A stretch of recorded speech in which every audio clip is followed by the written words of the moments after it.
And yeah, these are all certain common points under code on social security. The central government would be the appropriate government in relation to an establishment having departments or branches in more than one. I think currently also this is there, but it is not uniformly or equally applicable to all the purposes, right? But now for all the 9 legislations which are subsumed into code on social security, this is going to be the common definition. So this will have some implication for gratuity under maternity benefit and employment, because for maternity benefit clearly I think it is state government is the appropriate government currently, I'm saying, right? But once the code gets implemented, and if an establishment has operations in more than one state, then I think the appropriate government for that establishment will be changed. It will be central government. It will not. No, it will no more be the state government. Similarly, with respect to employment exchange chapters, right? Again, currently it is state government, right?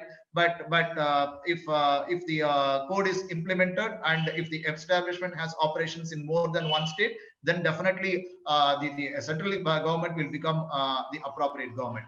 But with respect to gratuity, even today the position is the same, right? If the establishment has operations in more than one state, then the central government will be the appropriate. But with respect to factories, assume that a company has only factories, multiple factories in multiple states, right? But somehow in practice, the state authorities, they say that they have the jurisdiction, right? But I think that is. But with respect to other commercial establishments, if they have operations in more than one state, I think there absolutely there are no issues.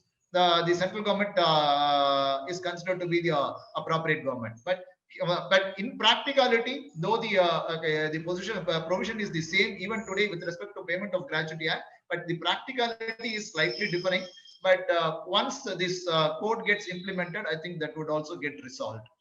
And maternity benefits for the women employees working in say chartered accountants firms. Normally chartered accountants firms are not considered as commercial establishments, right? But if we go through the definition under the Maternity Benefits Act for the term establishment, right? If that institution is considered as establishment under any law, not just the labor laws, under any law, for the purpose of any law, then if there are women employees working there, then I think it is clearly said that maternity benefits ought to be extended. Even I think yesterday I saw that for a professor, I think temporarily engaged in Delhi, it was denied. I think for taking a maternity leave, she was dismissed. I think the Supreme Court came down very heavily on the action taken by the management. Finally, they said that that person is to be reinstated with a 50,000 fine. I think that was the ruling given by Delhi High Court and Supreme Court maybe confirmed that one actually in the appeal. Right? Maybe here also, in fact, even though chartered accountants firms are not considered as commercial establishments for the purpose of Maternity Benefit Act, I think it will be treated as established because it is considered as establishment for some other purpose, not for labor laws purposes, right? Even then if it is so treated, then I think for those women employees who are attached to those establishments, they are entitled for maternity benefits. So that will continue, in fact. But once the court comes, I think they have removed the term any law for the time being in force, right? So since it is getting removed, then CA firms will no more be treated as establishment for the purpose of code on social security. So the women employees may not continue to have the maternity benefits, those who are working in CA firms, once the code gets implemented. And with respect to educational institutions, if there are notifications already issued extending the provisions of the maternity benefit either by the central government or by any of the state governments, I think that will continue to apply, that will continue to remain.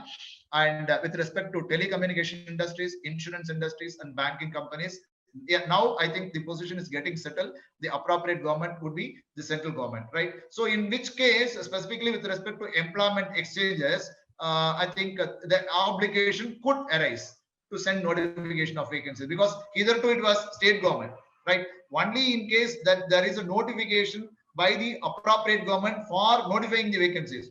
Only those states or establishments working in those states are supposed to file the maybe returns or notify the vacancies to the employment exchange concern. Now, since it is becoming central government, I think it is going to be uniform for those establishments because it is going to be a common one appropriate government, which is central government. And registration, yes, again, very clearly, as we discussed for occupational safety code, it is going to be a single registration, right? And if the establishment is registered under any other labor codes, say for example occupational safety code, then that is sufficient. They need not again register it under code on social. So no more separate registration under PF or separate registration under ESI is required. But of course, how it is going to work out, we may have to wait for the rules and the corresponding schemes also.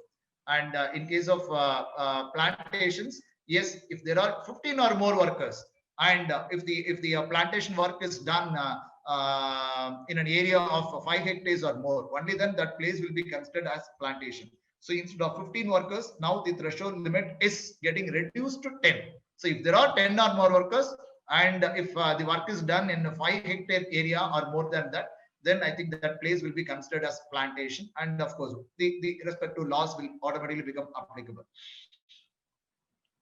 Now I move on. So these are all going to be the administering bodies under section 279. It is clearly listed down. The Central Board of Trustees in respect of PF, the ESI Corporation for ESI, then National Social Security Board for unorganized workers. Similarly, State Unorganized Workers Social Security Board, and building and other construction workers welfare boards. I think it will be state specific, right? No central board for that. And any other organization or special purpose vehicle declared to be so for the purpose of social security. I think that is to be declared by the central government. And the section 5153, it says the transitional provisions under section 150, the existing board or the committees will continue to operate maybe and continue to do its functions, exercise its functions until otherwise the contrary is very specifically mentioned.